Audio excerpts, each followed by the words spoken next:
Hey guys, welcome to Cineverm. We're just having a little intro episode because these episodes were all recorded previously when we were testing our equipment, so they're a little rough around the edges, but we thought we would release them anyway, so. Yeah, we say like a lot, so don't mind that. We also smack our lips and say a lot of dumb, unnecessary things and probably don't make sense at all, but bear with us. Yeah. But thanks for listening. We'll be back next weekend with some more new episodes. Watch our 8th grade episode. That's the quality we'll want to get to. Yeah. Yep. Thanks. Bye. Welcome to Roma. Cineverm. New episode 1. The return of the Guide. Yep. Guide 1 and Guide 2. Since our YouTube business was doing so well, we had to go full audio on these hoes. You know. With our whopping 5 views per video. Yeah. So, audio only podcast from now on. You know. We broke. I really like this though.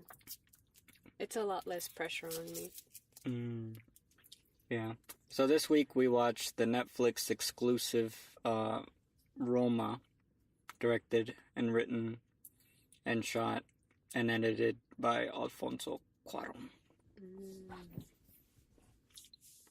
I was gonna ask you what all he did because on the titles, you know, where it showed directed by blah blah blah, he had like 7 of them that I noticed. It wasn't all him, but with another person under him.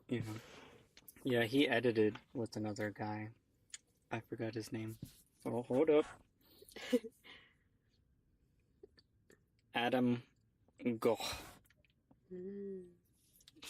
I also noticed that a lot of the last names were Hispanic last names. Oh yeah, he shot it all in Mexico. For reals? Yeah. It was all, and it was like, it from the production company names, it seemed like they were all Mexican production companies too. Yeah. And this whole cast was Mexican also. And almost all of them, I don't think he used a single actual actor or actress. They were all non-experienced. Which has been, it's like a thing now that people do that. Like the Florida Project, the little girl. Yeah.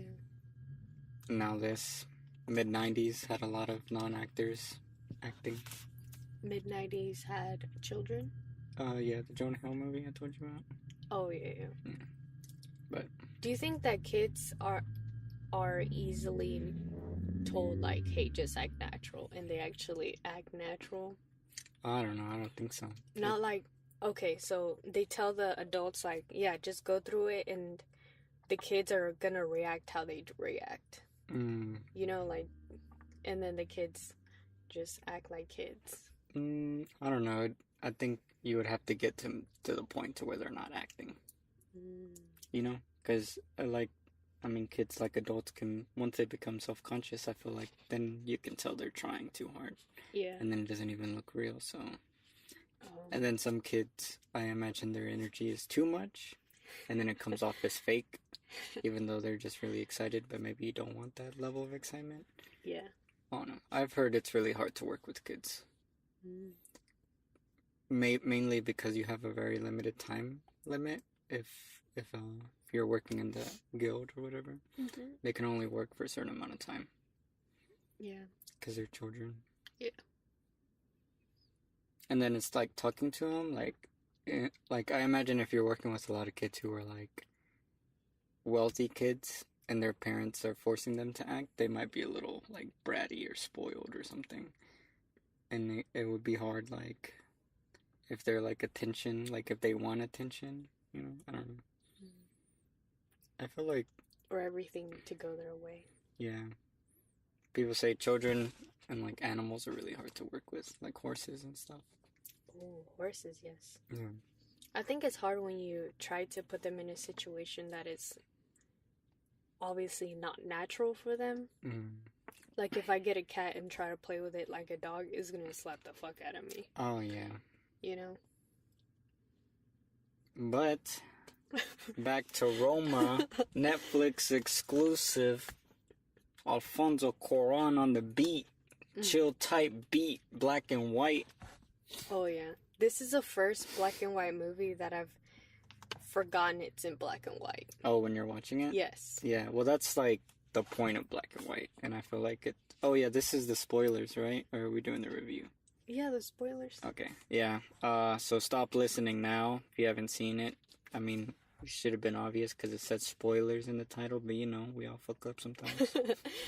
Spoilers. Yeah, so go listen to our review first, and then you can come back and we'll spoil it. Yeah. But anyways, what were you gonna say? I forgot. Oh, you're gonna talk about the black and white aspect of it. Oh yeah, that it's really awesome because it's like it feels more real than real, which is like the whole idea of cinema is that it's like you can make someone feel something even though it's obvious that it's all fake. And then it being in black and white, you'd think like, oh, I'm not gonna attach myself to it as much, but if anything, it feels like it's easier to attach to than color.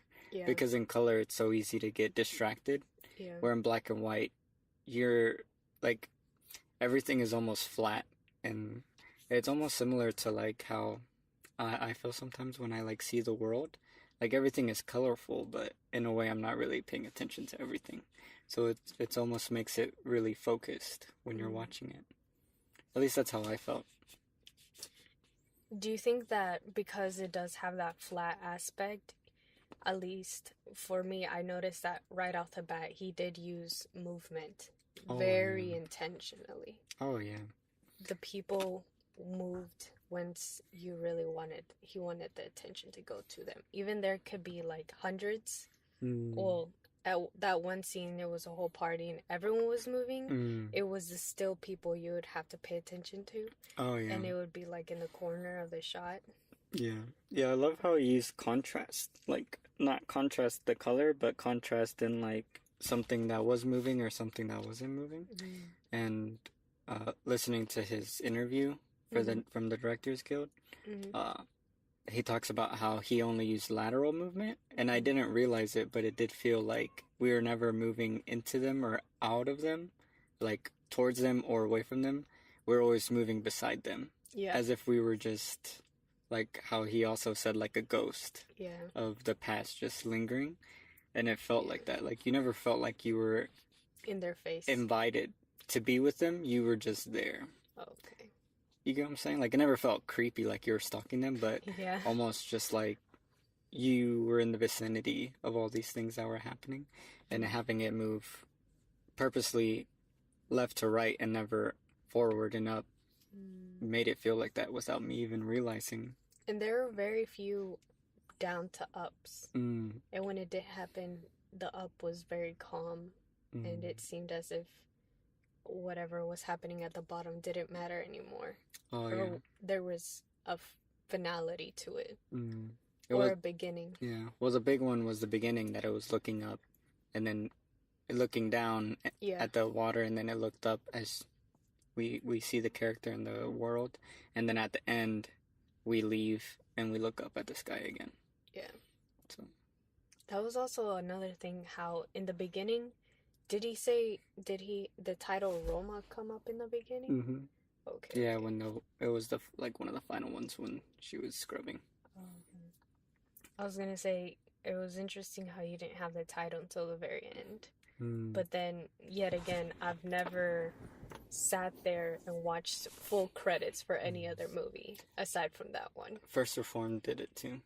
Really? Yeah. Remember when it was in the beginning, the camera was rolling up to the church? Oh, and it was like a 3-minute shot of just nothing? Yeah. And this movie started the same way. It's like an old thing from old cinema. Old cinema used to do that a lot. Because a lot of people, like it was... makes everyone feel good seeing their credits before it starts, because most people leave. Like, once the movie ends, everyone's leaving. No one really sees the credits, so... Yeah. It seems like it's an old tradition that... Well, these two filmmakers are obviously older, so... And to me it makes a lot of sense because you're wanting to, like, if they're watching it, like, you want them to feel good at the top, like this, like, everyone's gonna get ready to watch what we made together, you know, instead of at the end where no one cares anymore, it's already over. I've been thinking a lot that I want to do that, like have all my credits show in the beginning from now on. It's really cool, and then it sets the mood and it lets you ease into the movie. Like it might feel like, oh, we're just watching water splash, but you're getting a vibe for how still the movie's gonna be and how quiet it's gonna be, how slow moving everything's gonna be. And it's like placing you in this world, and it's like kind of gently letting you in instead of it like, all right, movie started, let's boom boom boom boom, you know. Because it usually happens like that. As soon as the first commercials end, it just turns to black, and then bam, there you are. Yeah, which is cool, but I like this because it lets you forget, like, it lets you like slowly ease into the world versus, you know, like if you were thinking about something like, shit, I forgot to put my dog up and shit like that. 2 minutes of watching credits, by the end of it, you're already like way more invested in the film than you would have been if it just had started. Yeah. I think that beginning part made me realize shades the best, because at the beginning the water is clear, right? And then that's when you start paying attention that it's progressively getting more dirty and dirty, and you're like, who is making this water so dirty? Like, where is it? Why is it this way? And then it finally pans up after 2 minutes, and because you're so invested in answering the beginning questions, you forget it's in black and white. And you forget that it's about some, like, whatever you saw in the, what is it called? Trailers? Yeah. I forgot what I saw in the trailers. They also didn't show that much, which I also like, that you couldn't have watched the trailer and had most of the film spoiled. Oh, yeah. That was really awesome. Yeah. How it was mainly just like imagery and stuff. Yeah. But yeah, I really liked how crisp and clean everything looked. Like, it's really crazy because everyone, and including myself, sometimes I hate how digital looks, but this looked like what the future of digital quality. I thought it was film. No, it's digital. Yeah. But it shows you how much I know. Like, it still felt cinematic, even though, like, I don't know, maybe if it was the camera, which is a really amazing camera. It's the Arri Alexa.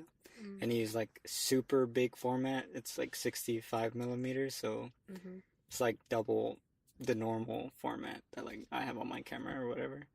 So the image looks huge. Even though we're watching it like on a smaller TV, it still felt so big, and it's because of that. But I don't know. It just made me really like hopeful for like how other filmmakers can maybe push themselves to create this kind of look. Because there was like I felt like First Reformed, it looked really digital, and it was digital too, and it was clean and stuff. But I don't know, something was like something that he did in his color grading and his editing of the image or something. I don't know what, but this film just like bar none the most beautiful film. You don't think it was because of the black and white? It might have been, but it was like, I don't even think it's the color. It was just how everything looked, like the detail of everything. I don't know. There's like a lot of films that are digital and they're like super 4K and all this, and then it just looks like awful like ness to me. So I don't know exactly what he did in his grading, but this one just had like really sharp, but at the same time it never felt too real, but it was pristine. You know, it's like when you look at one of those paintings that are just like splodges from up front. That's what I feel like digital looks like now. And then this film, it's like if you were a mile away from that painting and you can see everything, even though you know there's like it's splotches or whatever. I don't know. It just felt like there was like I could see everything in the background perfectly, and like the big wide shots and stuff. And there was like thousands of people on the streets, or like everything is like clouding the whole frame, and everything looks so natural, just visually. So that's really impressive. It must have been really hard because I know I read some interviews with the costume designer. Mm-hmm. I can't remember if it was a he or she, but that person was talking about how they had to test a lot of clothing and like set designs and stuff to make sure they all looked individual enough in the black and white to where they weren't like blending horribly or something. Mm-hmm. So it was interesting because that person was like, you'd think it'd be easy in black and white, you don't have to worry about colors, but I actually have to worry about colors way more now because like they all have, yeah, like how it turns out in black and white can really like make some people just look like a smudge or something, you know? Yeah. So that's really interesting. The costume design was amazing. Oh, yes. Like it never felt like, it felt like a documentary like of the 70s. Yeah. Even though I don't really know what the 70s looked like because I wasn't alive then. Like everything was so consistent, like stylistically, like the way everyone was like composing themselves physically, and then their clothing, the cars, the sets, like the buildings, the streets, the signage, like I don't know, it just felt all so consistent. And I guess it helped a lot that he was in actual Mexico and he shot with actual Mexicans, and like obviously it's from his memory, so he has a really good memory apparently to like pinpoint everything so accurately. Or do you think he might have written everything down, right? But how he said on his interview that he put everything down once, he didn't let anyone else see it until the end. You think after that moment he was like, okay, I'm ready. He went to Mexico, he went to the same exact places he was at before, and then he might have like gotten more like adjusted to those little details that his mind would have either removed completely or added extra stuff, you know? And then he's like, okay, this is it. This is the final mamma jamma for me. Yeah. I think so. I remember another interview I read from him. He was saying that almost everything was nearly exactly how it was when he was younger. Really? And that it was actually really shocking to him. Oh. I know that house, I don't know if... I know one interview he was saying even all his furniture, he managed to like buy a lot of it back and find it from people. Wait, that was his actual home? I'm not, I can't remember if he found his home just like it was or if he had it rebuilt in the exact same manner. But the point is the final house is exactly how his house was. Whether it was built or it was still there. Yeah. I can't remember that part exactly. Oh, I didn't know that. Yeah. I thought it was, he found that house because it had similar streets. Oh, no. From what the interview was telling me, like everything is exact, like the locations that he remembers when he was a child and stuff. Wow. Yeah. And you could feel like especially when the movie started, it was like a little slow, and it was just the left and right pans of the camera in the house, and you were just seeing the like really wide shots of just structures of the whole house, and it was like he was introducing that house, even though all these people had already lived there for so long. It was more like the ghost that he was talking about. Yes. Like turning around like, oh, and then she went over there. Like if you were to go back and remember an event and you were upstairs sleeping and you remember someone going downstairs, how you would imagine it would happen. You would probably be stationary at one point where you could see everything. Yeah. You know? I never thought about it that way. But that's what it felt like to me. And then it was really cool how there was so many, like the house was divided in like little quadrants and with the pillars and stuff. Like I imagine as a kid, obviously he always wanted to become a filmmaker. It's obvious like how he was like playing with stuff and how he was always talking about stories and stuff. Oh yes, he was always saying, when I was older, I was this or that. Yeah. He always is thinking in different level, different perspectives. Yeah. Different scenarios. And I imagine he saw his house almost cinematically, you know, like with the pillars and stuff, and like how he would look through the windows. Oh no, it's really interesting. So you do think his character back in the day was the youngest of the family. Oh, yeah. Because in the interview he was saying, I didn't want it to be about me, but he was in it, and it was, they had the closest relationship, so yeah. I really do think it was him. Him and Clara? Yeah, Cleo. Cleo. Yeah. Especially because it was, I don't know, it was really funny watching it because he did the Gravity movie, and then it goes to the part where he's in the theater and he goes with all his brothers and with her, and they're watching that space movie, and I was like, well, that's his inspiration or whatever. And then in the interview, people are like, I saw that homage to your movie, and he's like, no, that movie's amazing. And I was like, whatever. But you can tell, like, that moment had to have such a big impact for him, because, like, even though it was just watching a movie, before that it was also all them trying to like connect or whatever. Oh, it's them over there. But alright, guys, you're about to hear some corridos. Yeah. Oh, well, that's one thing I really want to talk about is the sound design, and the fact that those, like, you could just reach in there and get it. I would have bought it immediately. Or they're like competing against each other, and they're like, "Ahorita quieren comida, unos topes," whatever they were saying. Yeah. I was like, "Whoa." Yeah. Competition is hard.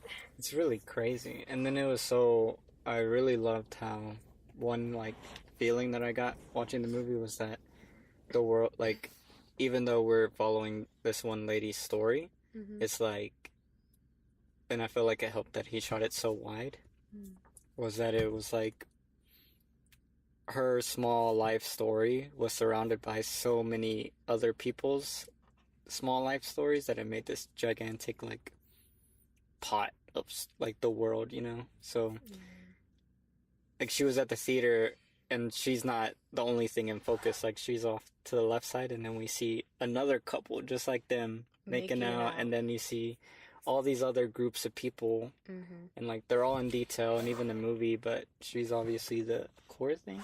So it just made it feel so big, like, even though she is the main topic, there's so much happening around everyone, and it almost feels like everyone is having, like, obviously that's how it feels, everyone's living their life at the same time, but in most films that I watch where it's like a memory or a personal story, they only want to show you one person's life, where this one was showing you one person's life, but at the same time it showed everything around it, and it just made it feel so big. So even though it was her story, it felt more like a film about Mexico during that year. What made me feel like it was a big world and multiple stories on top of the main story was specifically that same scene, but when he left and she was waiting for him, it didn't just, like you were saying, it didn't go into her face and just show her reaction of, like, oh my god, what am I gonna do? It showed people leaving, and they were happy, they were holding hands, other people were just talking, chit-chatting, and everyone left, and as soon as, I forgot what happened exactly, but did she get up and walk away? No, I think it just cut to her being... Going outside? No, I think it just cut to her being back at the house. No. No? No. She was in the theater.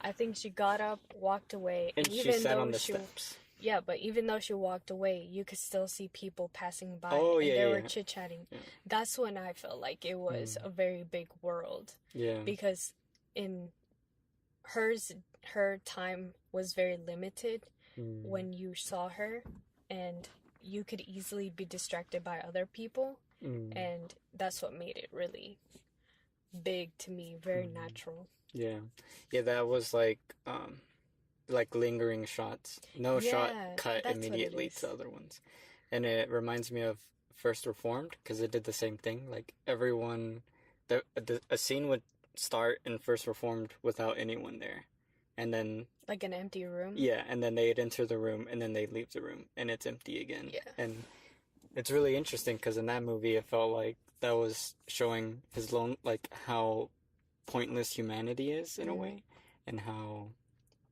empty and sad and alone everyone is. because it doesn't matter. The only thing standing are structures, not things or people. And then this film was almost the opposite. You know, you would start with people, but then it would end, and instead of showing nothing, you show hundreds of thousands of other people. Yeah. And it makes it feel more like it feels more like hopeful in a way, even though it's like it never feels like it's trying to be a hopeful movie, but it just feels so huge in that same way. So it's a really interesting technique that they both use the same technique, but they got different executions out of it. Yeah. What did you feel about the part where the fire started and you had a guy wearing, I don't know what suit it was, and then he... yeah, and then he pulled up and he started singing. What did you feel about that? Because I didn't know what to think about it. Just, man, this guy's a little crazy. What if a little fire comes in and burns his suit off? That's actually the only scene I didn't like of the movie. What? Yeah, I didn't like that. Well, I liked everything leading up, but I couldn't hear what he was singing, and I was trying to because it almost sounded like he was singing in English, so I was trying to listen to see what he was singing. Really? Yeah, because I thought he was singing one of their dialects in Mexico. Yeah, the indigenous. Yeah. I don't know. I thought he was white. I don't know. I mean, not white, but he was because obviously the people they went to visit are more American. Yeah. So I thought he was an American with them. Oh. But I don't know. I was just confused because I couldn't understand, and it was weird because all the other times someone was singing, even the Spanish songs, it was showing the subtitles of what the song was. Except for him. So must have not been Spanish, because in the beginning of the film it said only Mexican, Spanish, and indigenous languages will be translated. Yeah. None other. So maybe it was English. It was just really drunk and sounded like... No, I think it was our speaker. I couldn't hear it. Oh, okay. Because he had a deeper voice. Oh, yeah, our speakers. And then there was high-pitched screaming and stuff in the background and the crackling. Yeah. That's why I was really confused, because I was maybe he's singing something that is a reference or a metaphor to what's happening or something. Yeah. But I love how all that fire stuff looked, but that just, to me, was... I don't know. I actually really didn't like that scene. Because I was like, whoa, this looks awesome. And then this guy is just singing, and then... And he's taking most of the whole frame, yeah. He took the most frame out of any other shot. So I thought, okay, this has to mean something. And it probably does. And that's why I'm thinking maybe if I could hear it again, maybe it's talking about some kind of... Because it felt like it was New Year's, and the past was burning behind them. So I was thinking maybe that song was a reference to a New Year's type song that people sing or something, you know? And that would be really cool. Like the Sana Sana Colita de Rana, si no sana hoy, sanará mañana. Yeah. Except it was way longer, and then it kind of looked really serious. Yeah. But yeah, I would like to rewatch that scene just to see what was happening. I would like to rewatch the whole movie, actually, because in that family gathering with the cousins, do you remember that girl who they were like, oh, tu falda está bien corta, why are you out here with a mini skirt? And that girl, do you remember her? When they were back in their home in La Hacienda, she was with one of the little girls from the family. Well, the only girl, right? Because the other ones were boys. Well, and then that cousin brought the little girl to where the wine was, and then she handed it to the daughter, and the daughter was like, no, I'm good. And she kind of turned around to see if her parents were around, and then the cousin grabbed it and just chugged it real quick, sat it down, and was patting herself like nothing happened. And then she just started giggling, and the daughter was like, yeah, I'm not part of this. So she just walked away. And then I think the celebration started with they got in a line or whatever, but you saw her again and just sit right next to her mom, and her mom didn't even notice that the cousin was drinking and stuff. That's one of the biggest reasons, because I want to see everything I missed. Oh yeah, there was so much stuff in the background. Yeah. And it didn't seem like people were just doing whatever. Like it seemed like everyone had, and that's why like I'm saying it feels like there's so many layers because it almost feels like everyone's living a story in the background, their own little lives. Their motives are different. Yeah, and like he must have like really told all the extras very specific things to do because it didn't seem like improv or anything. And it was really cool seeing all that. Like that moment, I also think like the whole riot thing too. Oh, yeah. But I just had a thought now that we're talking about the New Year's thing. Like I didn't really get it at the time, but now I'm understanding the part where she goes down and she's about to have that drink with her friend or whatever. It's like, oh, one's not gonna hurt, and then she gets bumped, and then the cup it breaks, and she's looking down on it. I feel like at that moment that's when she had the thought that I would like to not have this kid, and she was looking at that broken cup and then like that puddle or whatever, and it was like her like I desiring. got the opposite. I thought she was drinking because she was subconsciously already telling herself, I don't want this kid. One drink will harm my kid. Yeah, and then that was... So let me drink it. And then as soon as it was sabotaged by the dancers, she got the thought of, is everything just gonna go fucking wrong for me? You know, like my baby daddy left me, and then she's just feeling really desperate. And the fact that she stayed so calm and just kind of kept it cool, I guess, and half smiling. I don't know. If I was in her situation, I would probably screamed. Oh, yeah. She was a really calm pregnant woman. Oh, yes. But yeah. Oh, sorry. Another thing is that you only get to see her cry one time. Yeah, when the baby... Yeah. The baby scene. Yeah. That scene was really hard to watch. I was like, damn, is this gonna be the one that makes me cry this year? Yeah, it was hard for me to watch how they were doing CPR in the baby, because you could see the chest going down. Yes, not even like a little bit. It was like a whole 2 inches down, like, and then they give it the air or whatever. But that was hard for me because I thought all its little baby bones were gonna be broken if it even woke up and looked like jelly, and then it didn't wake up, and that baby really looked sad. really real too. Whatever like kind of doll or prosthetic they got, it looked really, really real. What is it? Synthetic? Isn't that a material that they use to replicate skin and stuff? Oh, like silicone or whatever? Oh, silicone. Yeah. There it is. Yeah. It looked too real. And it had a little baby hair and stuff. But, oh yeah, sorry, I got off topic. No, I forgot what I was gonna bring up to you right now. Oh. Anyways, there was, I mean, since we're already talking about that scene, yeah, like, and then she didn't just cry a little bit, like, she was crying so hard. That was a really great performance. And then that was all, as soon as they entered that room, it was like a one shot, so. Oh, see.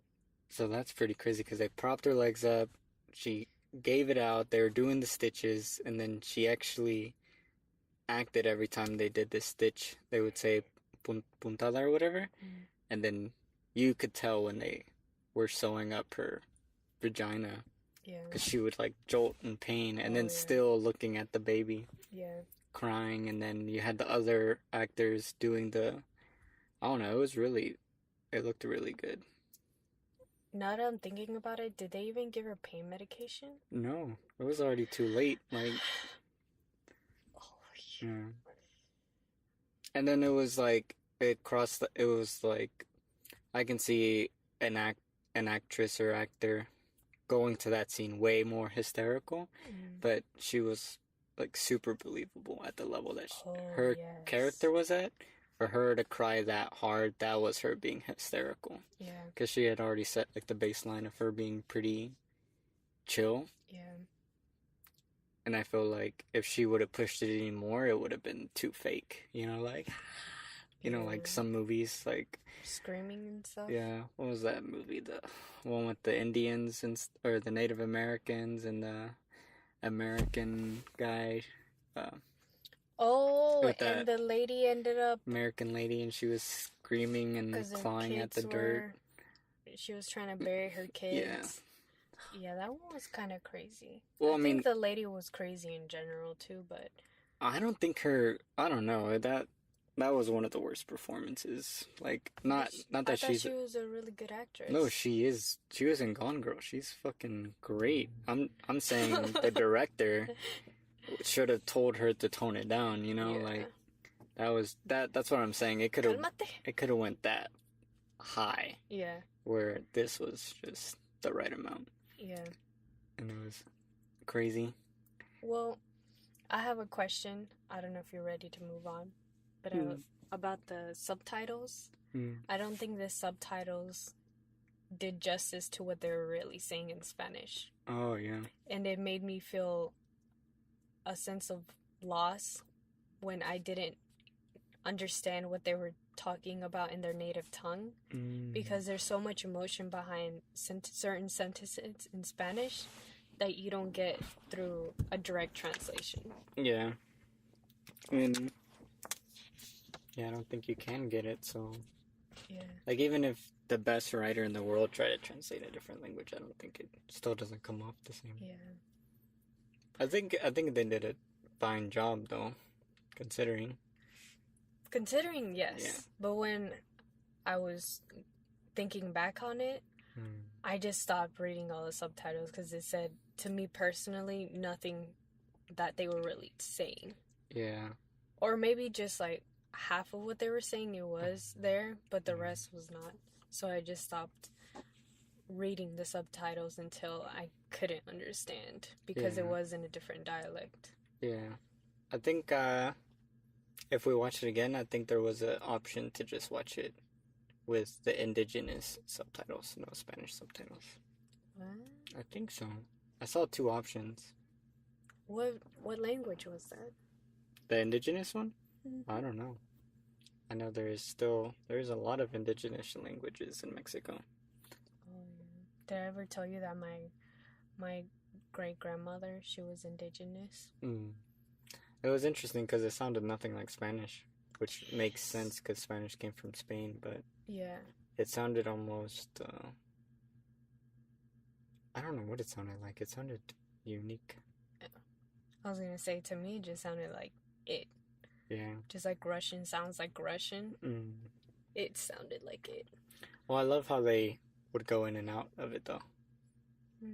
And then it was interesting hearing the director talk about it in the interview, because I don't really know that much about Mexico, but he was talking about how a lot of indigenous people over there are looked down upon by other Mexican people. So, and she looked really indigenous, and so did her friend, and they were both maids. And then I thought they were sisters. Yeah, and then at that party, everyone at the separate drunk party downstairs, they all looked more indigenous. So it was almost like they were the servants of the more American or Spaniardized Mexicans.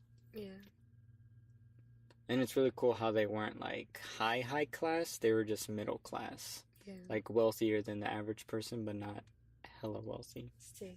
So it was really interesting seeing that class. Well, did you listen to that little story where the sister told Cleo, that the government had gone into their village, seized land, and they seized her mom's land? Yeah. That was some bullshit. Like, when I heard that, well, I was like, wow. What can you do in that situation? Yeah. You're not even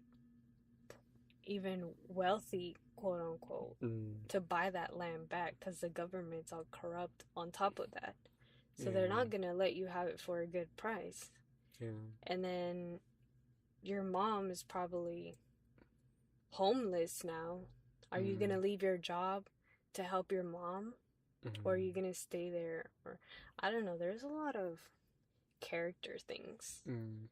no, like, strong decisions that were so subconsciously made. Like, I don't want this kid. Yeah. Like, I'm not gonna go help my mom. Like, the dad never wrote back to the kids. The mom didn't tell them what was going on until the end. Yeah. Or I'm gonna tell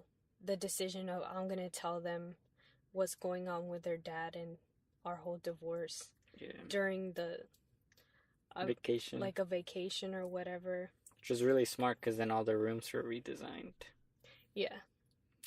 That's smart. That's lady. Another one. Yeah. Okay, we're gonna redesign everything, throw all his shit out, and I'm gonna take him on vacation. Got it? Good. Alright, let's go. Break. Oh, she threw it out? Who? The mom? Oh, she probably one of the other maids probably helped throw it out. Oh, I thought the dad actually came in, took his stuff, and left. But it makes sense because that's what she was doing with the cart. Like, yeah. She basically tossed it out, got a new one, was like, fuck it, I'm making a whole new life out of this. Yeah. It was kind of interesting. Who was it? I think it was not the oldest son, but the second oldest son. With the long hair? He was the one that took it the worst. He was crying so hard. When the mom was like, he's probably not coming back or whatever. Oh, yeah, he's like, ya no nos quiere. Yeah, and he started crying, and then the other brother was just like... Yeah. And then the little daughter, and then the little boy.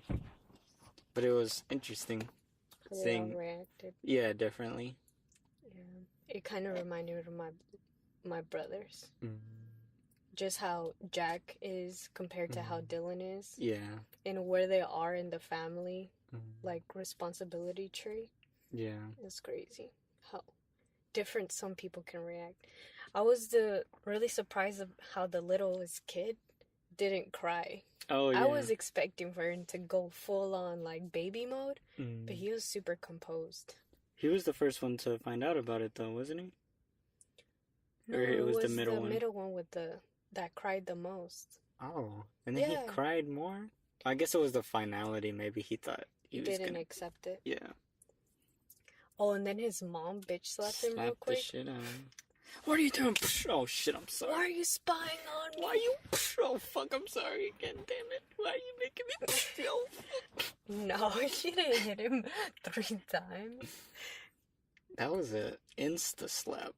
I was like, damn, what the fuck's wrong with you? I think that little piece was kind of like what I saw in the whole movie of someone being very emotional and reactive at that very moment, and then things just happen. They're not really... They wouldn't do it unless they were that emotional.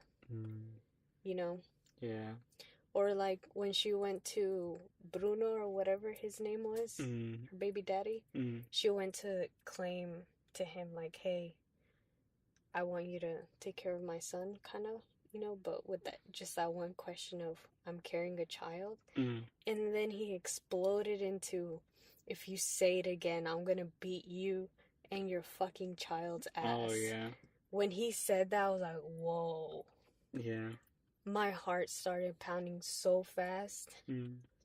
Because he would have done it too. Yes. It was really, his character, from the beginning, I could feel that he was, like, bad. Yeah. Like, just the way he composed himself and stuff. He thinks he's all, like, warrior and shit. And I don't know. And him telling his family history, it's like, you already don't know how to handle shit. You just think martial arts is zen and stuff, but you're a piece of shit, like... Because you haven't changed your character. Yeah, like, you think... Like, you're using martial arts as a way to convince yourself that you're more powerful. But you're not seeing what martial arts actually is, which is a peace with your mind and your body and in the world around you. Yeah. But he sees it more as like, you know how some people are like, I need a gun to defend myself? Yeah. But in reality, it's more of I'm scared and I'm using it to strengthen something that it's not gonna fix, in a way. That's what I kind of meant by the slap, that she was using her immediate power, which is her hand, and her position in the family to strike her son down, and like, I'm not ready to talk about it. I'd rather just yell at you and then say sorry for that than for the fact that I haven't told you what's been going on. Yeah, she didn't seem like a good mother at all. Yeah. I didn't really like her character. Like, I mean, her character was good, but I didn't like her character as a person from the story. She was very reactive. She was all... I mean, I'm glad she wasn't like a super victim, but at the same time, it didn't really seem like she cared about her kids that much. Like, she cared enough, but she didn't really care about them. It was more about her, and it was like caring through them for her in a weird way. Yeah. And do you think it's just how she thought about the car? How she was wrecking the car because she didn't like it. Yeah. Because it reminded her of her husband. Yeah. Well, I feel like people who, not all wealthy people, but people who have that liberty of having maids handle everything, like, it's very obvious that those kids will probably lose more by losing the maid than a parent. Either of the parents, or both of them. Yeah. Like, the maids... Maybe that's why all of them didn't cry, because they were more close to the maid than they really were to their dad. Yeah. And they... Sorry, keep going. Oh, no, keep going. But I was gonna say, also adding, like, if Galeo would have... I need to get it right. If Galeo would have died, they would have really cried, how you were saying. Or just been fired, you know? Yeah. I don't know, I think, like, in that household, she was really the center of balance. Oh, yeah, she was like the pillar, and no one even thought of her as that. Yeah. And it's really obvious because she's the only mature one there. Yeah. She was willing to put herself, like, not think about herself in a situation to make other people more comfortable. Yeah. And she was going, like, even all the way to near the end where she got in the water to save them. It was like she was willing to sacrifice herself. Yeah. Because she didn't know how to swim at all. Yeah. That shit actually looks scary. I don't know how he made the camera so stable on water. Maybe he had giant sticks or something. I don't fucking know. But anyways, the way, like, the waves were so close to the camera and there was never, like, a speck of water flying on it. I was like, what the fuck? And then the deeper she got, the camera was first, like, you couldn't see the waves, but then at the end, the waves were, like, almost covering the camera. Yeah. And I was like, whoa, what the fuck? And then that was also, like, a one shot. Really? Oh, yeah, it was. What the scariest thing was in that scene was when you couldn't see the girl after she found the brother. Yeah. And then you saw her, but just for a split second when the wave had gone back and then was about to cover her again, that was the scariest part for me. Yeah. The brother was taller than her, and yet she was pushed back the furthest. Yeah. And it was so cool because I was like, wait, could we, like, was she visible at some point before that? I'm curious. Because I didn't notice her until she plopped up. And then, well, I didn't even see him until, like, she was already, like, close to him. Like, a foot away. Then I was like, fuck, where's the daughter? But she was still moving forward. Yeah. So, and then I was, like, trying to look in the water, but I couldn't because I was paying attention to how cool the waves looked and everything. Yeah.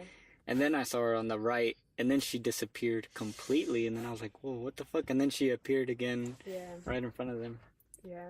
I was like, whoa. I've never felt such a strong sense of panic with water as with this movie. Yeah.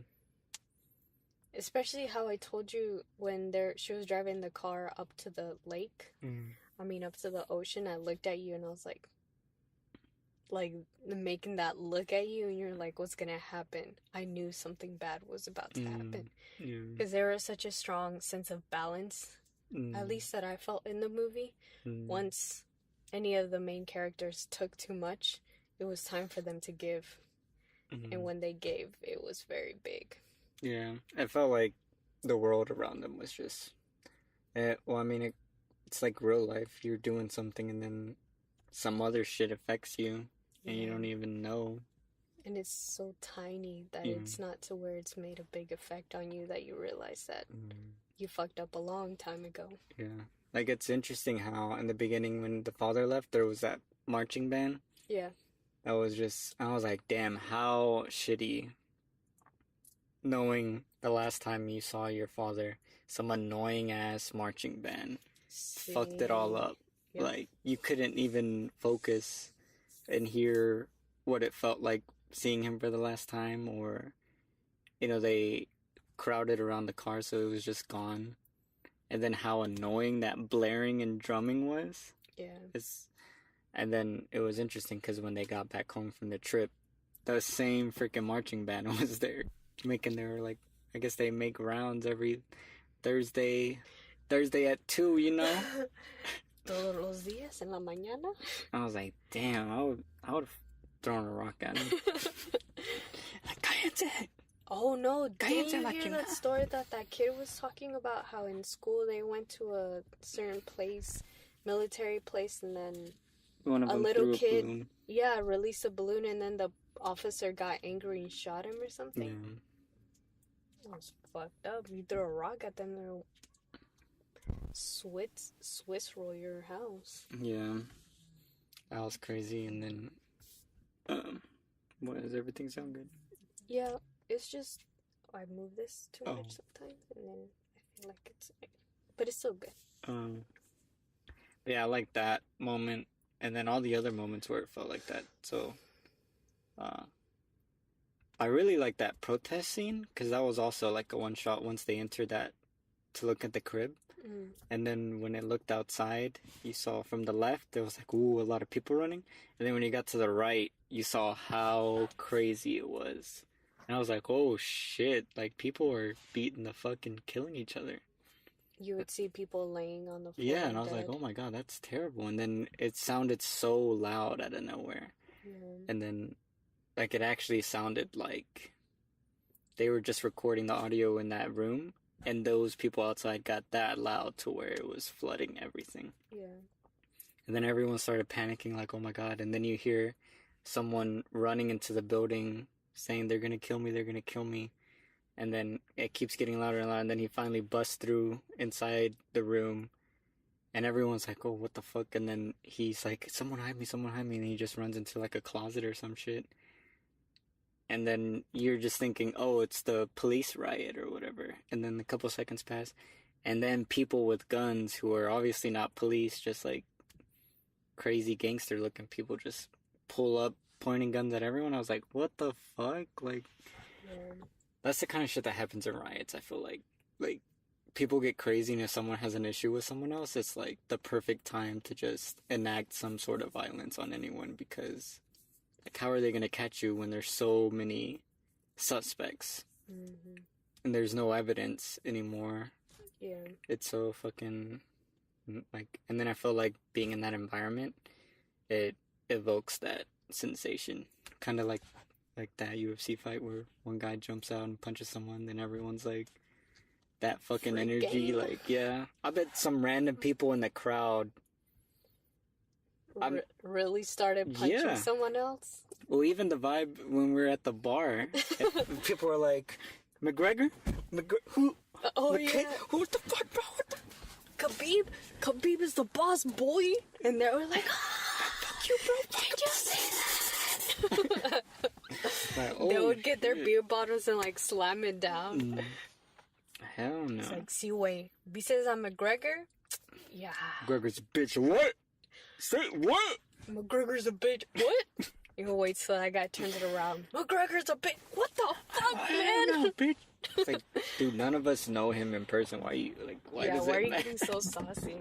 He's like, yeah, cause he talks so much shit. Like, yeah, bro, it's all entertainment. Relax. But yeah, that moment was crazy. And then I love, they shoot him like twice or something.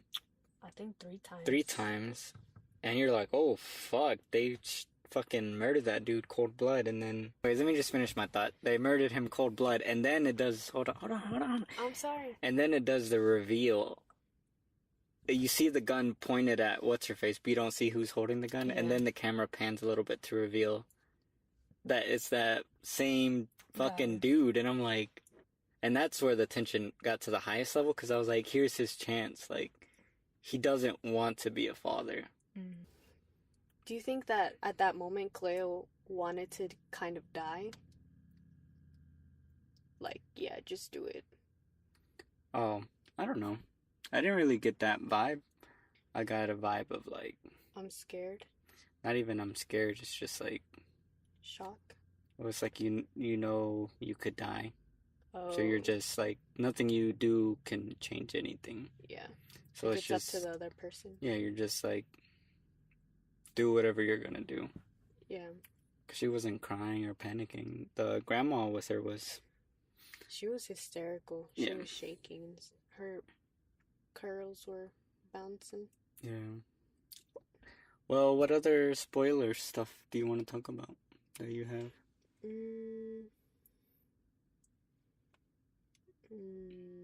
Other spoiler stuff. Let's talk about the dad's relationship with the mom. More specifically about how you were shown how he was leaving for a trip. And how it kind of showed you when he was leaving, that final time in the car and pulling off, that the mom kind of already felt, or maybe what would have happened before that, she found that he had a mistress, and that was his final point when he was like, I'm just gonna leave. And she felt it in her heart, like, he's gonna leave me and I'm gonna be stuck with the kids. And she kissed him one last passionate time to see if it would do anything. And she even looked at him dead in the eyes for any glimpse of anything. And that's when she was like, damn, he really does not like me anymore. Yeah, she was very desperate. But at the same time, I don't feel like she ever loved him. I think she did. I don't think so. The fact that they had 4 kids together meant that in the beginning they really liked each other. Maybe after that they might have lost touch because he did feel like a void was there in the relationship and he had to go out and get a mistress that was more adventurous or whatever. But I'm sure they loved each other in the beginning. They both seemed like well-educated people that probably met during school. She was a biochemist and he was a doctor. That's why I think they probably didn't love each other. Oh. I see a lot of people like that, and their relationships don't last because they never really fall in love with anyone.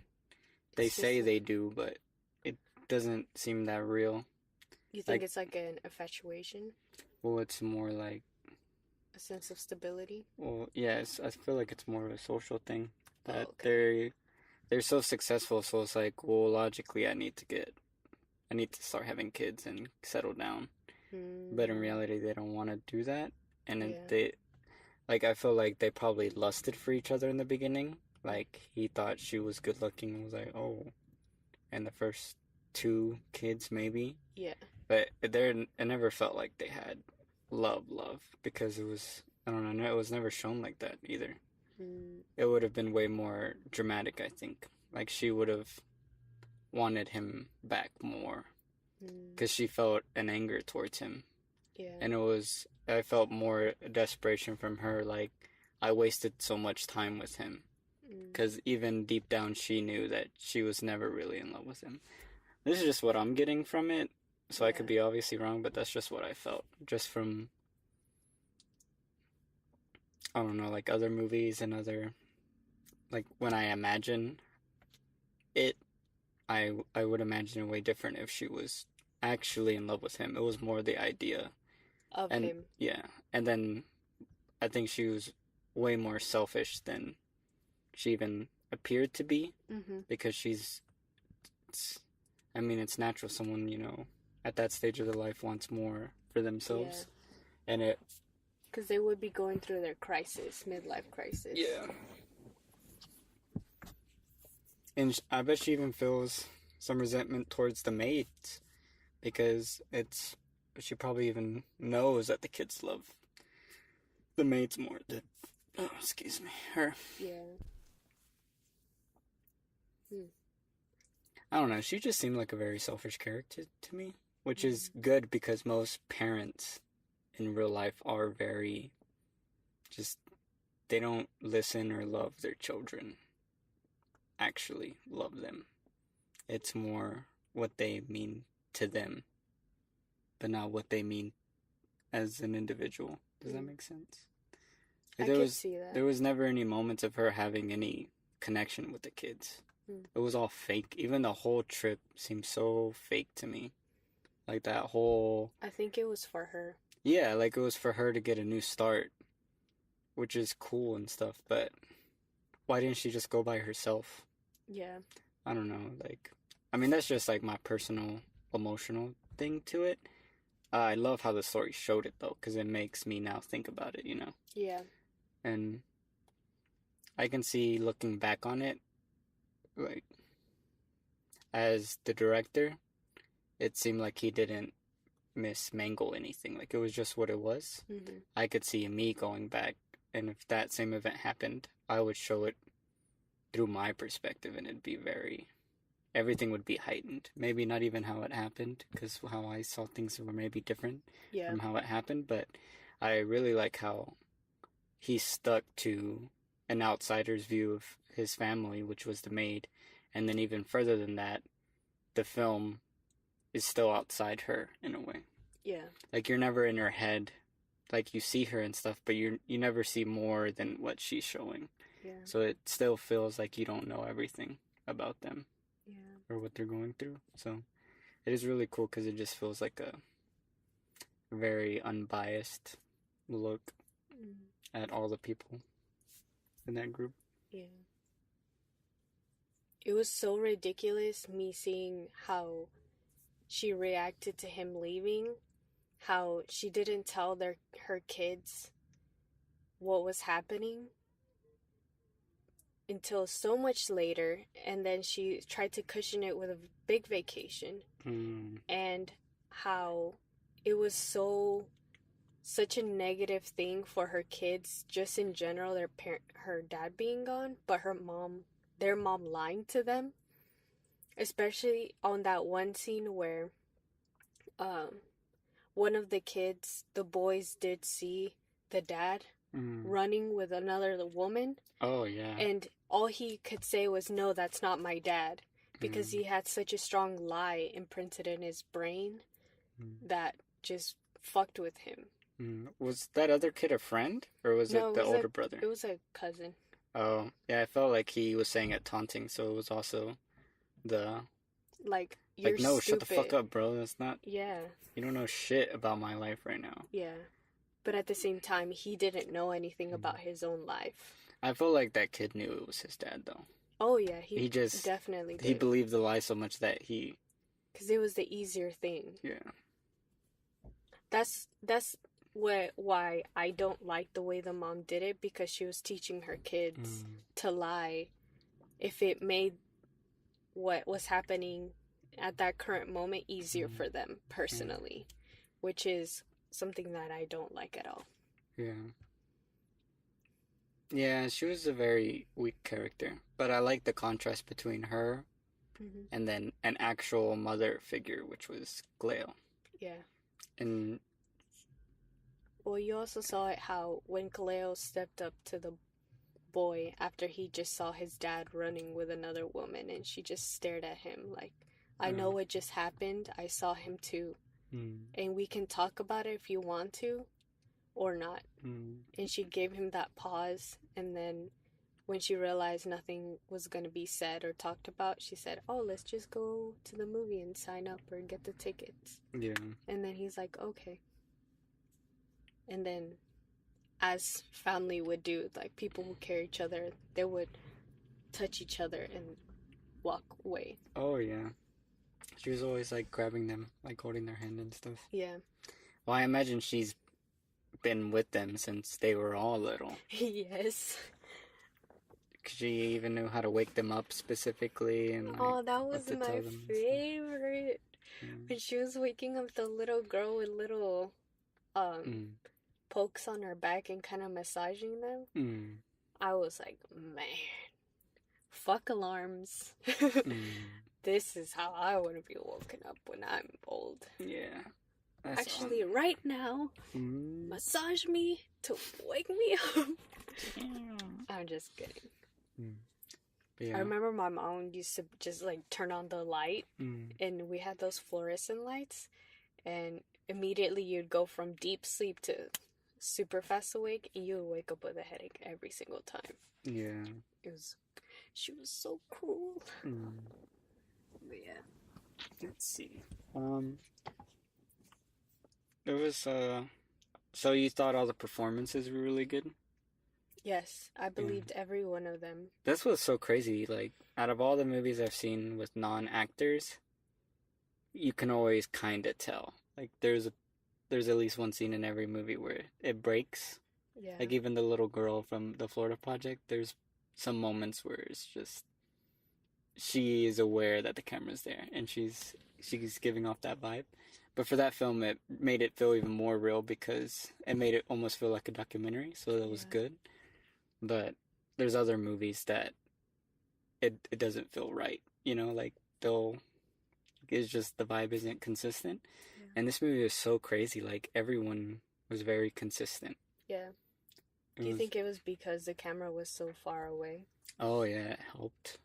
Well, I think also the director, he knows how to get what he wants, and I guess he's really good at communicating because he was talking that no one ever read the script. Even the cast members, no one knew the whole script. They would just do scene by scene. And obviously, you know, you shoot a movie out of order, so like they don't even know where their character is going in the end or in the beginning, so it's just... And I can imagine you being an actress, you're acting in this movie. You want to know the character's history and like, oh, what's the end so I can remain consistent? Yeah. But then it makes you ask more questions instead of assume things off a script. Yeah. So I can see how that really challenged him. And obviously he wanted that challenge to go deeper in his memories. For him to... he would have to explain it in such a great detail that someone who doesn't know anything previous or after this moment has to know without knowing. Yeah. So it's like you really have to know it. And I guess that was one of the things that really made it all work, even though it seems like suicide doing it like that. It really does. I really wonder what his script looked like.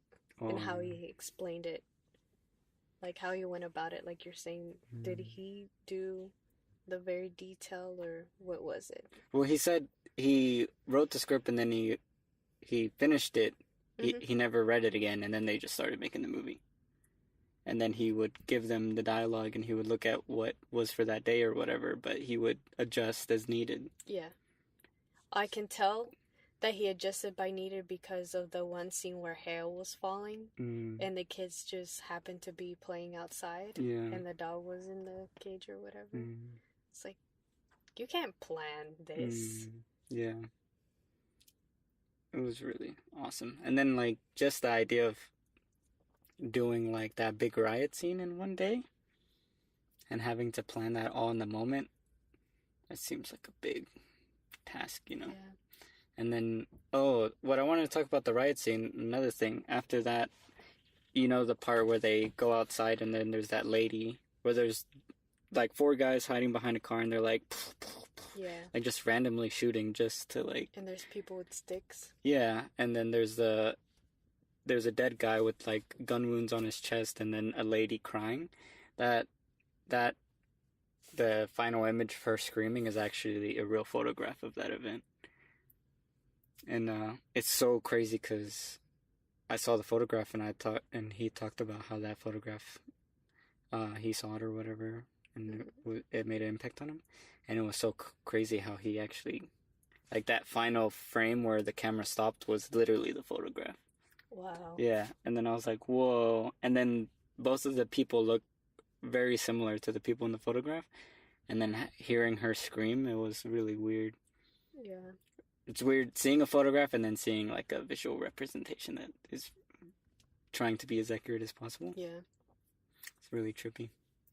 I think it's most powerful because you actually get to see the before, what happened before that photograph. Oh, yeah. And it's really interesting to me because I have like a couple stories about photographers who do that, and I just imagine what it would feel like capturing a moment so chaotic, and then it like you're just capturing a second, but I also imagine like a sense of guilt. Like if it was me, I would feel guilty. Like instead of taking pictures, could I have helped or, you know? You definitely would feel weird. Yeah, like it almost feels like you're capturing something that doesn't need to be captured. Like you're capturing something disgusting.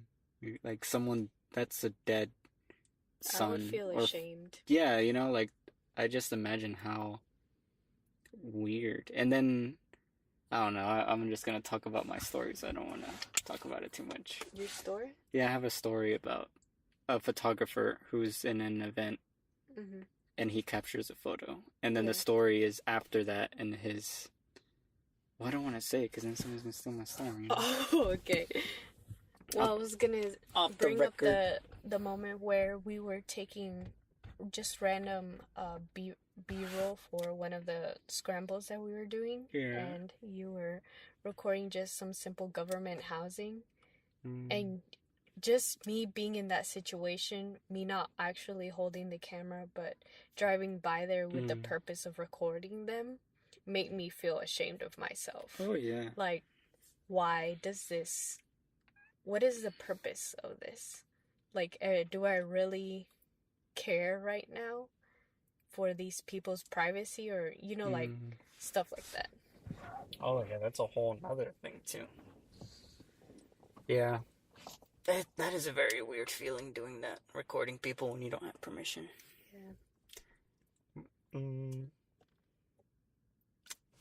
I don't know, that... The amount of uncontrollable forces from nature in this film were amazing. Oh, the earthquake. The earthquake. That was an awesome shot, too. It made me think about you because I guess, were in one of those 2 boxes when you were born. Because I was really premature. Yeah, and I was like, wow, if that baby wasn't...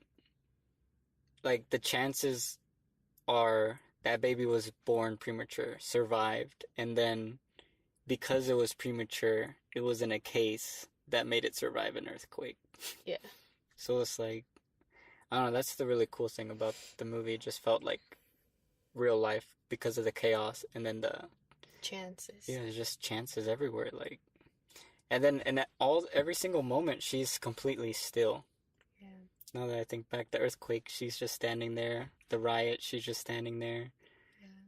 The baby being born, for her about to have a baby, she's insanely still. Yeah. She does feel like an absorber of everything. Well, it feels like she understands life at a deeper value than most people. Like, she understands that reacting sometimes isn't the best, isn't a good option. Well, I do agree with her thinking of life in a deeper level, but I also feel like she's spiritually independent from blaming others, what's happening to her. Yeah. She doesn't blame it or ask help from things that she physically can't see or touch. Like, it doesn't seem like she's a very religious person. Oh, yeah. Especially at that moment, it would have been very easy to just show her kneel down next to the grandmother and the child and start praying. Oh, yeah. Instead of her just standing there and... Or panicking. Yes. Or running in. Yeah. But to her, it was just like, this is life. Yeah. There's always balances, and sometimes things just happen that you can't control. Yeah. And it's even more magnified because she's obviously more indigenous than most of the people that we saw in the movie. Oh. So it's like she's one with the natural balances of nature. Well, that and also just their history. Like, imagine the stories she's heard from her parents and that they've heard from their parents. You know, it's like their home is not their home anymore. Yeah. It's almost like I imagine you could have replaced her with a Native American, put it in America or something, and it would have, like, there's just her background, like, historically in her family, like, they have seen so much trauma that even though maybe she hasn't experienced it firsthand, it's still, like, I feel like it crosses through generations in a way. Well, yeah. Well, it's like that. It makes your character. And you know how we talked about when people have kids, a lot of traits are passed on. I feel like people who have gone, families or cultures that have gone through a lot of trauma or lost a lot of things, is like just some very specific traits that they carry. Yeah. That allow them to not just react insanely, but it's almost like she's pausing to see what happens and then make a decision. Because, like I'm saying, from the past. Or not even that far in the past when things were taken away for no reason. It's still happening at that time. Yeah, like when she got the phone call from the government taking land from her house. Yeah. From her mom. And I bet her mom just stood there like, what is she gonna do? Like, she kills one person, then she dies, or she argues about it and then they don't change anything? Like, and she still probably would end up dying because she's a woman and indigenous. There's just like, it's so easy for someone to be like, you need to fight. But then at the same time, it's like, we did, and now we don't have a country. The Native Americans, they did. Now, like, how many of them are left?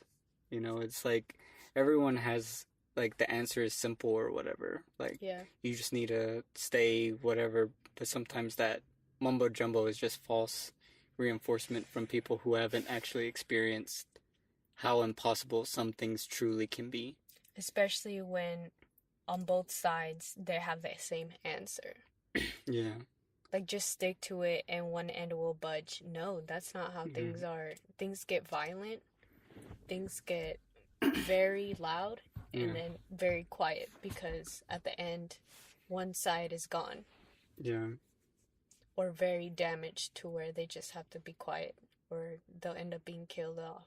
Yeah. Even the moment where she goes back, I forgot the guy's name, the baby daddy. Yeah, it started with an R. Rufin? Something? Rafa? Romino? No. I know it's not Ramiro. No. It had an I-N. Griffin. Whatever. Anyways, when she goes to the whole martial arts thing or whatever. Yeah.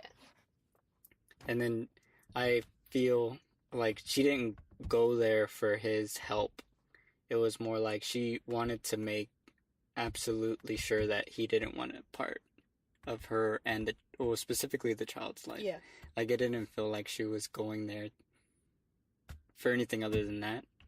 Oh. Or what did you feel from that? I felt that she was feeling very alone at that moment, even though she did have the support from her other family that she works for. She wanted to feel like she felt like maybe there's a chance to where he was just having doubts about it in the beginning, and maybe he will come back and be a family with me or something like that. Well, yeah, I feel like obviously some people react from extreme information, they just want to run away. Yeah. I agree with that, but just like how the father left, she didn't care about what that did to the lady, the wife. She cared about the children. Yeah, but that's where, now that you were explaining this, where I find out that I probably am wrong because of that reason. Yeah. So I felt like the way you deal with one thing, even though it's not your direct, it has a higher chance of you, when it happens to you, something similar, you will respond in that way. Oh, yeah. So I felt like she was worried about her child. Like, should I make sure that he doesn't want to be in this child's life? Yeah. And it be concrete so I'm not lying to my child Yeah. like she did. Yeah. You know, I can tell the child point blank, he didn't want to be a part of your life. Yeah. And because she seems like she'd be the honest one that would do that. Because she seems so motherly. Yeah. But anyways, that was a really cool moment because I can see how someone else could be like, oh, she wants him or whatever. But that's not the vibe I got at all. Because she never begged him. And then she didn't even ask him. She was just said, again, I'm having a child. It's not I'm having, like, we're having a kid or whatever. Yeah. It's just like... I'm carrying. Yeah. And then... Yeah. I noticed with this movie that when a Hispanic person threatens, to me personally, it sounds way scarier than if someone were to threaten me in English. I've heard the same phrase of, I'll beat you and your son in English. And I forgot what other movie. It's probably like not the same exact wording or whatever. Yeah. But just hearing it in Spanish sent chills down my spine. Oh, yeah. It was crazy. And then the demeanor of how that person, how he carried himself, like, I don't know, backed with the words and the tones and the place, how harsh of an environment where he lived was. It was so poor. Yeah. Like, just all those things packed on top of each other was like, that there's no doubt in my mind that man would have done it. Oh, yeah. I know we've talked about this, but I think the language also helped it. Well, that guy, I'm assuming he's also a non-actor. He performed that brilliantly. Because I doubt in real life he's like that. Because I doubt a director would fucking have a guy like that on set. But I don't know. He really... And then that was another one take. Now that I'm thinking about all the big moments of the film were in one shot. Oh, yeah. But that was also a one take from as soon as he started walking with his friend. She called him out. He went back. And then it's so crazy because all the background has... And I didn't realize it because I was paying attention to their back and forth. But I think on a rewatch we will realize that that whole crowd of people jumbled up into that one big truck. Yeah. While they were conversing. And then the truck started. And then he gave the final threat and, turned around. Oh, no, it was definitely like 50 people who got into that carrier truck. Yeah, and I was like, damn, they had to time it just right because if the truck was too far away, he wouldn't have jumped on. I don't know, that's really fantastic timing. But anyways, I love his performance too. Like, oh, yes. Like, the way he at first was all like, ¿Qué pasa, mami? Or whatever. Like, he said, mi Cleo. Yeah. Like my Cleo or whatever, like a more nice way. Yeah. It's like, I think he said it like that because his friends were still at ear distance. Yeah. And then, I don't know, just as soon as she said it, he got so angry. And then when he did the whole fucking, like, that martial arts shit. Yeah. I can see anyone else doing it and it coming off as... cheesy. Yeah, lame as hell. Yeah. But, I don't know, the way he gives all his energy, like, even when he was doing the practice thing butt naked. Yeah. I was like, this dude's fucking crazy. Like, he's a psychopath. Honestly, he was doing it so well, I didn't notice his weenie was bouncing around. Yeah. Like, I just watched in awe at how beautiful his form was, and that fucking weapon was swinging around and not breaking anything. I was so amazed. So close to breaking stuff. Yeah. And then the spins, I was like, yo, I would have been scared he pops it at the lady or something. Yeah. Oh, or it slips and breaks the window. Yeah. But I really liked the final thing he did. He did the whole spinny thing. And the kick. And the kick, he threw so much dirt into the air. And it was towards us. Her. Yeah, and it was like, she's here, and it was like a foot to her left where he kicked. Yeah. And then she didn't even jump. Yeah. And so I was like, well, even just as an actress, like if I'm acting and I'm supposed to be a badass, go fuck, dude, you almost kicked me, like. Yeah. But she was so composed. And then on top of that, the fact that it's a one shot adds so much stress to people, because to like if you fuck think up. he told them it's a one shot? Oh yeah, because they had a plan for it. Oh. And it's like, if you fuck up, cut 50 people walking back, you know, like, see. you're talking about, like, just imagine yourself as an actor and actress. Like, all right, I'm gonna do it. You have to get to that state where you're just a character. You fuck it up, and you just hear everyone, even if they're not complaining, going back to their spot. 5 minutes of everyone just standing around, and you're like, yeah, I fucked that up, you know, like, yeah. And then fucking it up again.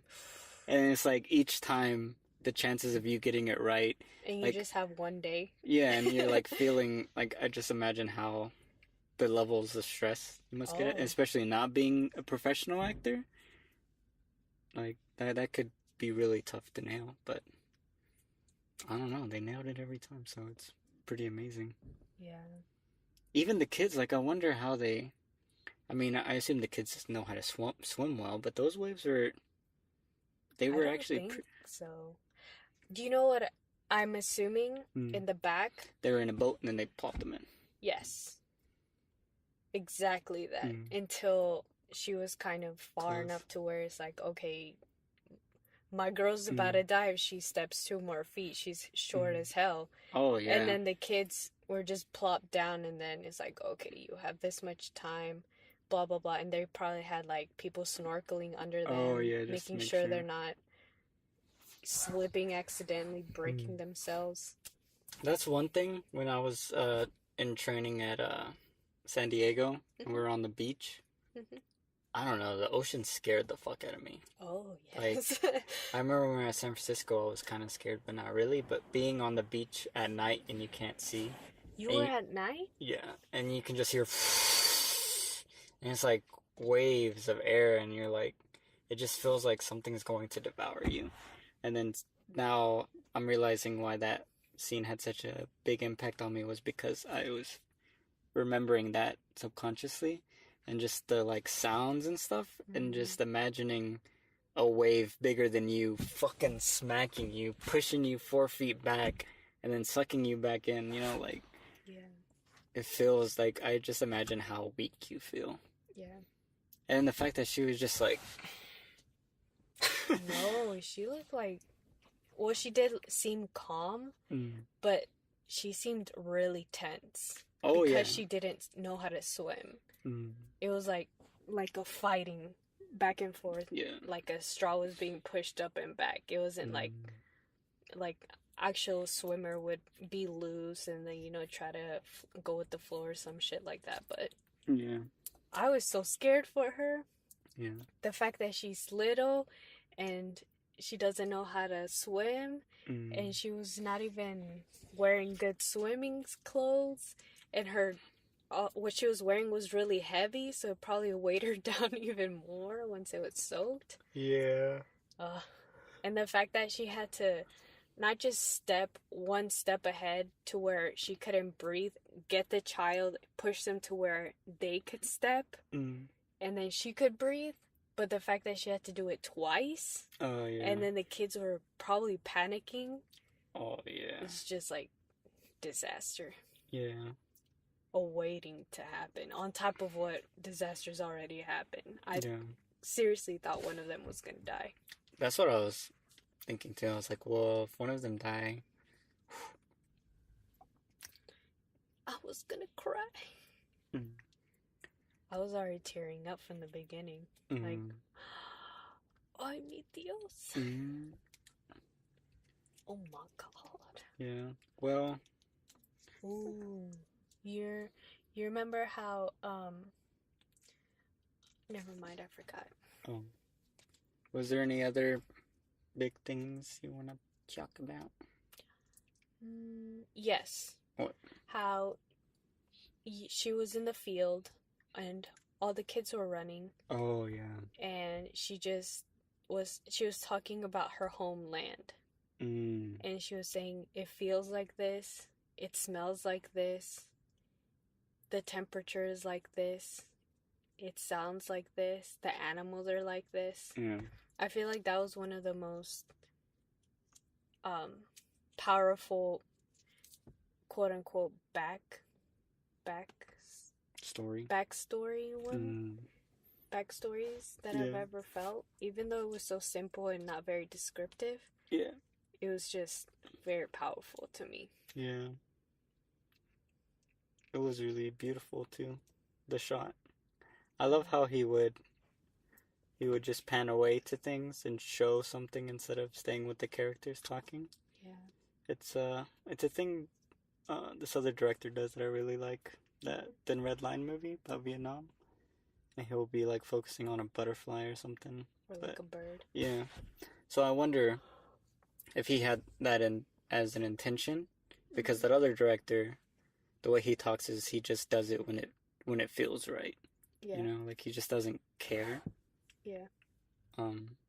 But Alfonso seems way more calibrated. Mm-hmm. So I wonder if he had that intention from the beginning, like, and now I'm gonna show the world or show the land. You know? But both of them still work perfectly, and it's really cool. Oh, I also want to talk about his use of space in the house. I never saw him use the same framing, the same. Oh yeah.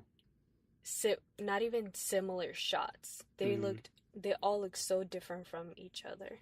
Yeah. He is, and then he did his own cinematography, so he did all his shot designs and lighting. Yeah.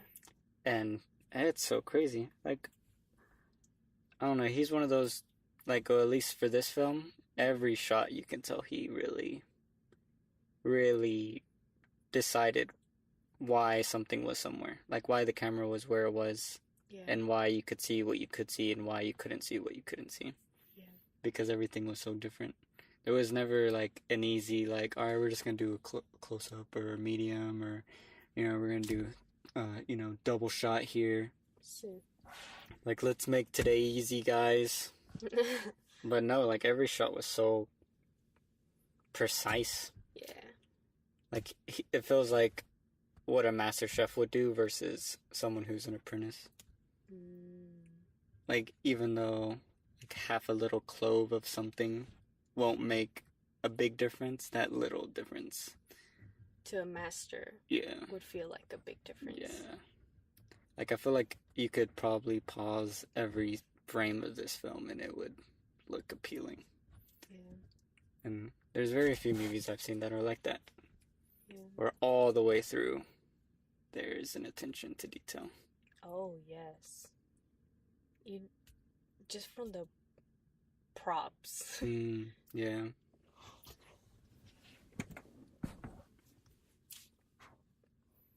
Well. And the lighting. I don't know.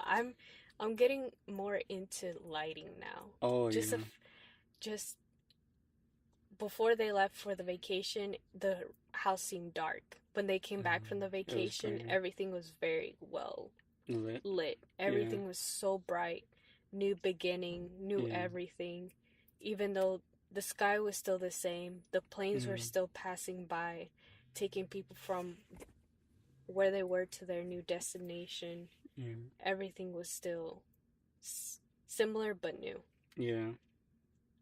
And it's all because of the lighting. Yeah. And it was really cool because he never used over dramatic lighting. Yeah. Like, it just felt real.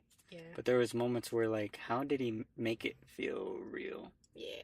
Because, I don't know, like, the one part where she's turning off all the lights, that one seemed like one of the most complicated ones, because I saw her shadow cast it on the wall to her right, and then she turned off this lamp, and then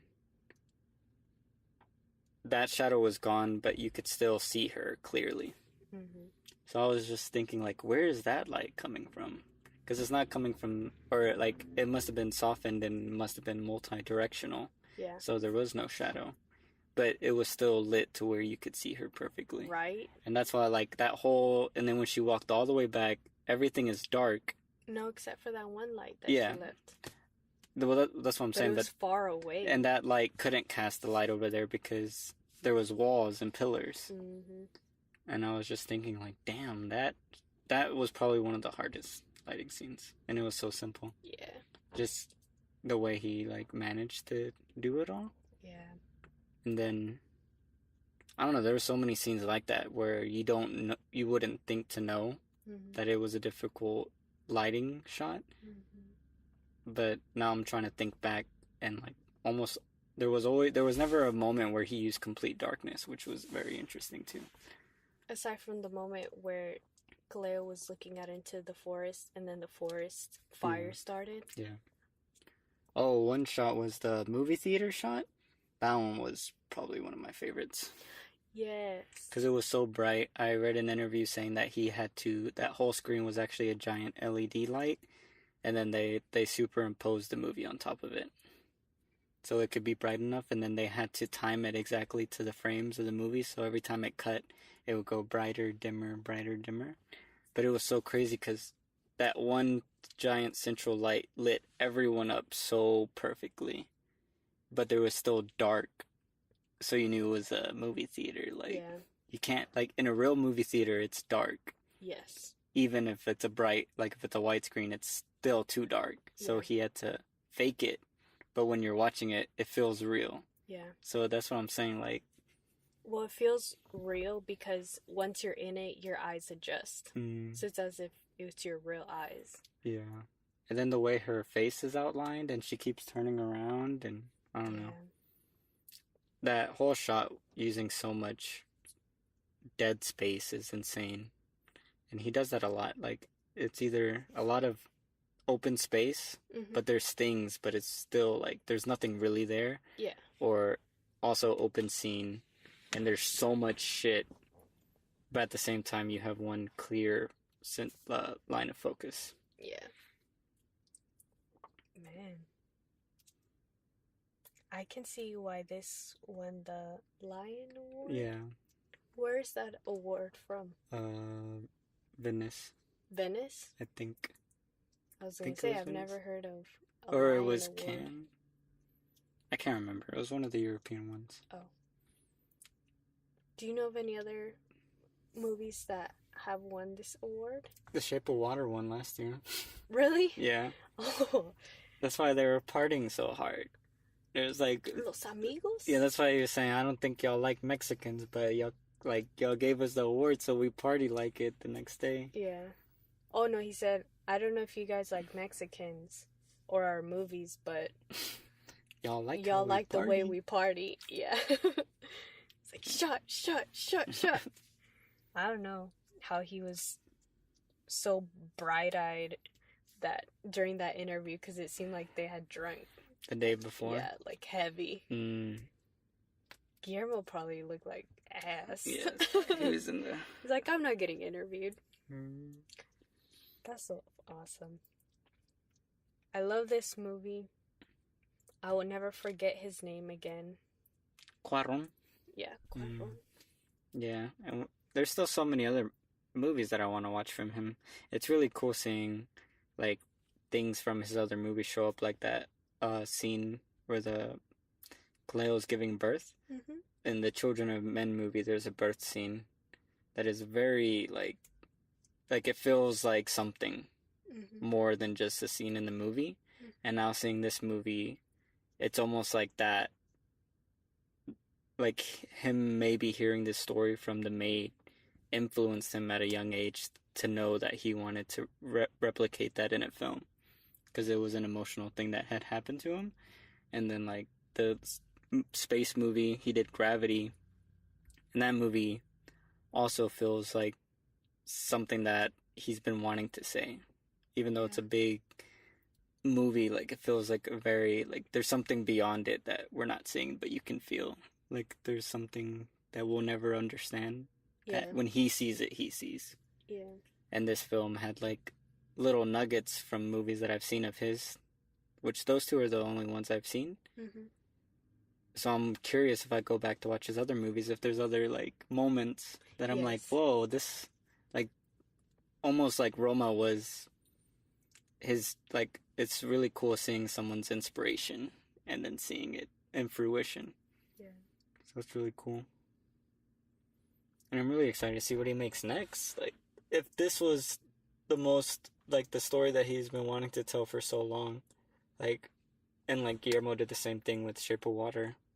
Like, what do you do after that? Like, I imagine if it's me in that position, like, this is the ultimate one, you know, this is the one. Nah. And then, like, what do you, like, is there another ultimate one after that? Or do you just, like you would feel I think for true creators, they're all the ultimate they one. all have multiple stories that they've always wanted to tell.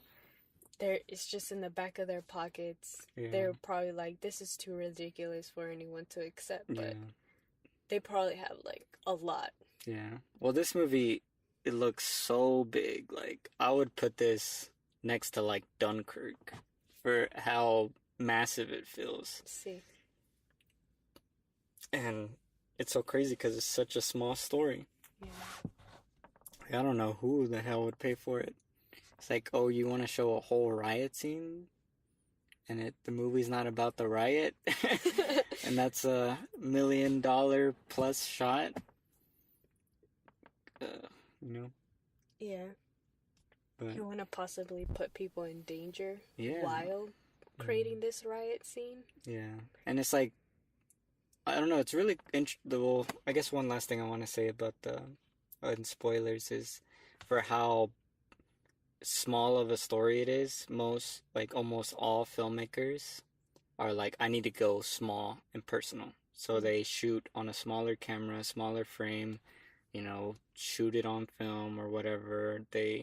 And then they're like, it's super intimate, so I need to be, you know, like medium shot, close-ups. I need to be claustrophobic, you know, like I need people to only see the person that they're interacting with. Yeah. And this movie was so interesting seeing the reversal of that, which is every shot is so wide, so big. You see everything that doesn't have to do with this person's life, like, directly, but indirectly it does, because that's how life is. Yeah. Things bump into other things, but I don't know, it was so interesting, and, like, it sounds like that would make it feel more unpersonal and, like, unconnected, but it made it feel it made it feel even more real. Yeah. It being so big. Yeah. And it's really cool, because this is the first movie I've seen that's like that. This is the first one I've ever seen like that, too. Like, I can't even think of another film that was so low-key, like, things happening, like big things, or people would think are big things, and it being shot as if it was Dunkirk. Oh, yeah. Like, it's literally shot almost in the same, like, Dunkirk is 70 millimeter, this is 65, so, like, very close. It's so crazy. But Dunkirk is filmed. Yeah, it was filmed. This is digital. How much does this camera cost? This one? Oh, shit, I don't know. Like, I don't know, I'll say some number and it'll be wrong, but I don't know. Couple Ks? Double digit, triple digit K? What? I'm thinking, you know. I want to say, well, I don't know, I'm just gonna sound stupid. People are gonna be like, you're wrong, Anthony, you don't know what you're talking about. I know it's expensive. I know it's the Arri Alexa 65. Made in 1997 with 15... I know, I'm just throwing out specs. Oh, yeah, it's 27 pearls. It has... With a potato on top. It has four glass circles, whatever. 44K carat gold. Diamond encrusted sensors, whatever that means. You can't see shit because the sensor is diamond, exactly. Aww. Well, anyways, let's wrap up the spoilers. What would you give it out of 10? Really? Yeah. I would give it... Wait, you go first. Obviously, 10 out of 10. Masterful film. It's a masterpiece. Masterpiece? Yeah. Is this easy? The easiest 10 of the year. Oh, wow. Yeah. No, for real. Oh, no. Yeah. Ah, shit. What? We'll talk about that in our end of the year review, where we talk about all our favorite movies. Okay. I'm not gonna tell you where it lands in my list either. Why? You know, I can just go on. No, you can't. the website. I'm gonna look at put your that profile. list as private. No, you can't. Yeah, you can. No, you can't. Yep. Well, I give it a 10 out of 10 though. Point blank, it's in the top thrizzles. For Thrizzles. sure. Yeah. Okay, well, I'm giving it a 10. 10 out of 10. Is this your first 10 out of 10? I think so. For sure, it's what you said, the easiest 10 out of 10. Well, it's like even... For me, because...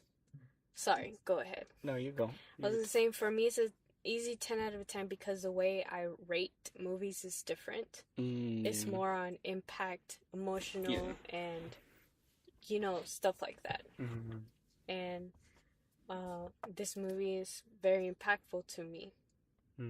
In all its aspects, it's changing a lot of things. The way I've personally viewed small but big movies. Black and white movies. Oh, yeah. Movies about certain topics that I'm personally emotional about. Mexican movies. Yeah, culture. Seeing Mexico yeah. in a film at this level is pretty insane. Yes. It feels crazy. It's like... surreal for me. Like, I want to visit now. At least personally, I've never seen Mexico as a place with possibility. Yeah. But there's so many people who survive there. Yeah, and that's there's so many people on the streets living, like, but at the same time, you see that moment where she goes to the, like, more slum area, and that's slum. Yes. It's like slum. That's ghetto. Oh, no, it's not ghetto. It's slum. Well, that's what a ghetto was originally. Like, I think that's what it originally means, was, like, slum. I think that's why those two words exist, though. I don't know. We'll look up Webster Dictionary. Yeah. But that place looked crummy. Yeah. But at the same time, all those kids were just having fun. That's all what those I'm people saying. were living. It's like the place you live could be heaven or hell, no matter where it is. It's all your how you react to your perspective, to your environment. Yeah.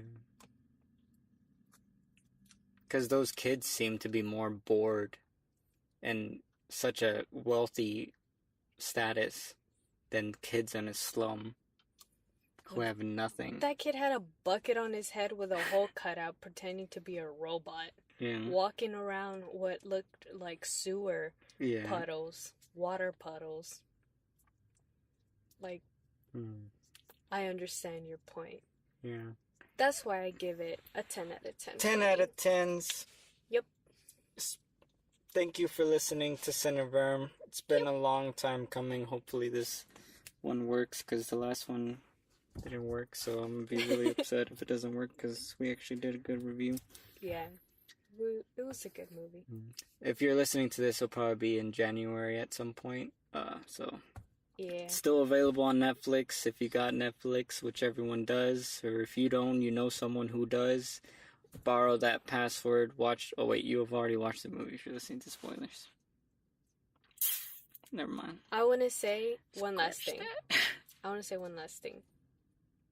This is the one movie that, even though I've watched it in Netflix, I would go watch it in theaters afterwards if it comes to us. Yeah, I see why the Netflix CEO was saying, like, if it's a good this movie. is one of these movies where it doesn't matter that it's on Netflix. Yeah. It's one of those movies that people would feel like, I don't know if I'll like this movie, so why would I go out and spend $30 on it? And then they watch it at home, and then afterwards they're like, I need to go watch that again. In the theater. Yeah. Shit, I would watch it. If it was in Alabama, I would watch it right now in the theater. If it was in Alabaster. Yeah.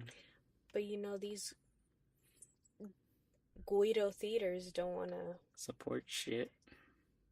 Get with the times. Anyways, thanks for listening. Check out future Cineverm. This is gonna be awesome year 2019. Yes. Boom. Definitely. Yes. Have a great day at work.